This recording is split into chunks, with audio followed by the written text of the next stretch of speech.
If you also, like I once did, sit scrolling your phone before bed, see a peer's unexpected promotion post or a friend's picture-perfect vacation album, and then spend the next 2 hours twisting one small self-critical thought around and around in your head. Most people think this constant looping is a sign you are too sensitive or lack willpower. That is not true. Let's take this exact moment and shift it back 50,000 years to a small hunter-gatherer camp on the East African savanna.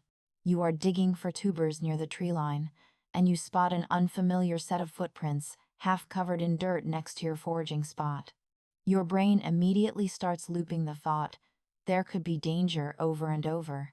You cannot focus on digging, you cannot chat with the person next to you, you cannot do anything else until you grab your spear, check the surrounding area, and confirm you are not at risk.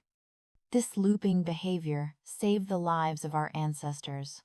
If you stopped thinking about the potential danger too early, you could be attacked by a lion or an enemy raider before you were ready. This trait was passed down generation after generation because it kept people alive long enough to have children. You are not broken for having this brain response. It was your greatest survival tool for hundreds of thousands of years. Today, that same life-saving tool works against you. The footprint your brain is responding to is a 10-second social media post you glanced at while waiting for coffee. The danger your brain is preparing for does not exist in any physical form. The loop that once kept you alive now drains your energy for hours, leaves you too tired to finish your work, and disrupts your sleep for no tangible reason. I once tried everything to stop my own thought loops. I forced myself to push unwanted thoughts out of my head, just like all the popular mental health guides suggested. I counted 5 seconds out loud every time a bad thought came, because that was what the viral self-help videos told me to do. After I finished counting, the thought just felt louder, and I felt more on edge than I did before I started. I once paced back and forth in my office hallway for 20 minutes during a 30-minute work break, just trying to shake one small loop about a critical comment my manager made that morning. I would stay up until 1 a.m., going over the same thought again and again. I would skip my lunch break, just sitting at my desk turning the thought over and over. I tried guided meditation. I tried morning journaling. I tried all the popular methods that were supposed to fix this, and none of them stuck. None of them mention that it is normal to feel more restless right after you interrupt a loop. I blamed myself for not having enough willpower, for being unable to control my own mind. Then I read the full study from the University of Michigan. The research looked at more than 1,000 adults across different income groups and age ranges in the United States. It found 73% of people aged 25 to 35 deal with regular overthinking. More than 50% of people aged 45 to 55 experience it too. It is not a personal flaw that only you have. It is a common experience shared by most adults living in the modern world. That moment, the thick fog in my head cleared. The feeling was like someone quietly flipped a switch off on the constant self-blame I had been running for years. I realized all the existing guides just missed the gaps that no one bothered to talk about. I realized I did not need to fix myself. I just needed to adjust the method to fit how my brain actually works. First, it is normal to feel more restless right after you interrupt a loop. You do not need to force yourself to feel calm immediately. The first step is just to acknowledge the restlessness. Then take one small physical move. That small physical move is all you need to break the pattern. You do not need to make the thought disappear right away. People who prefer quiet, you do not need to count out loud or use a loud exaggerated voice to make this work. You do not need to draw attention to yourself when you are in a meeting or sitting on the subway next to strangers. You can count 5 numbers slowly in your head. You can just shift your dominant hand 10 centimeters to the side, or stand up for 1 second, or tap your foot twice. That is enough. Physical movement activates a different part of your brain and cuts the loop the same way you cut power to a stuck circuit. This is not a random trick. It works because the overthinking loop runs in the part of your brain that handles planning. Moving your body activates other parts of your brain, so the loop loses its hold. When you loop on negative thoughts for a long time, your body makes cortisol. That is the stress chemical your body releases when it thinks you are in danger.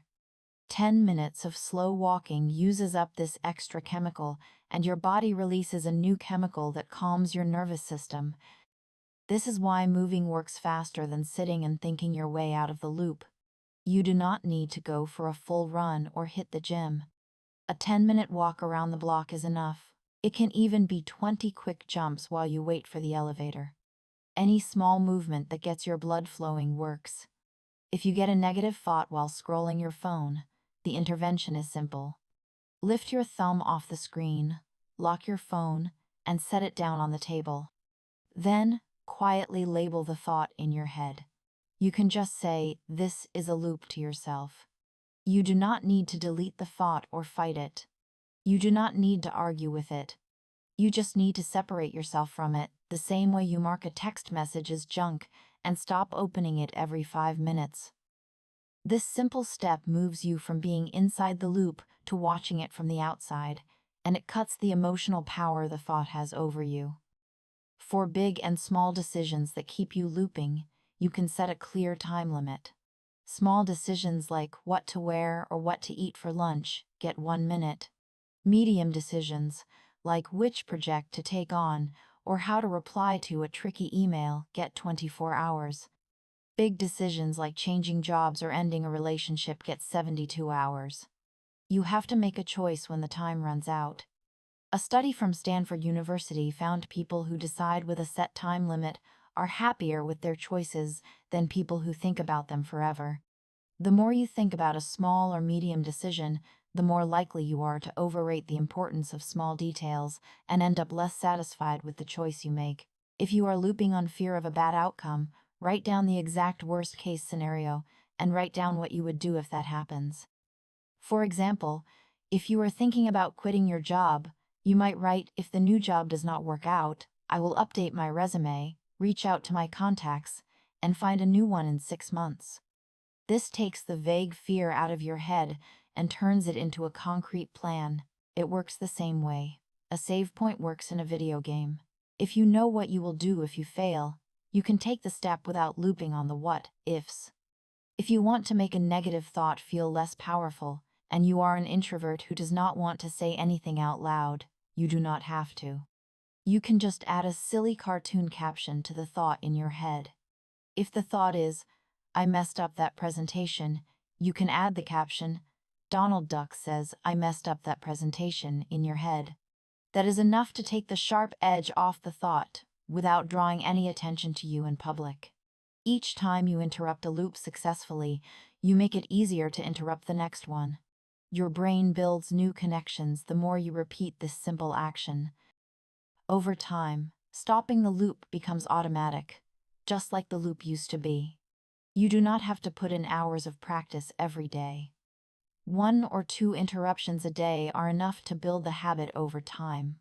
You are a primitive hero, living in a modern glass office building. Your brain is still running the same survival program that kept your ancestors alive through hundreds of thousands of years of harsh conditions. It just has not caught up to the world you live in now. The things that used to keep you alive are now just annoying habits that drain your energy.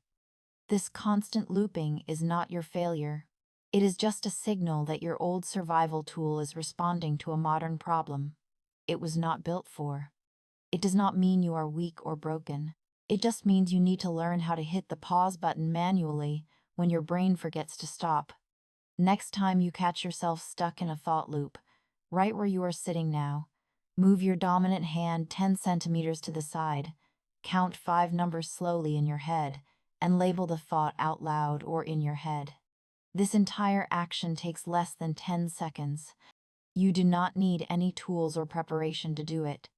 I will wait for you at the observation deck.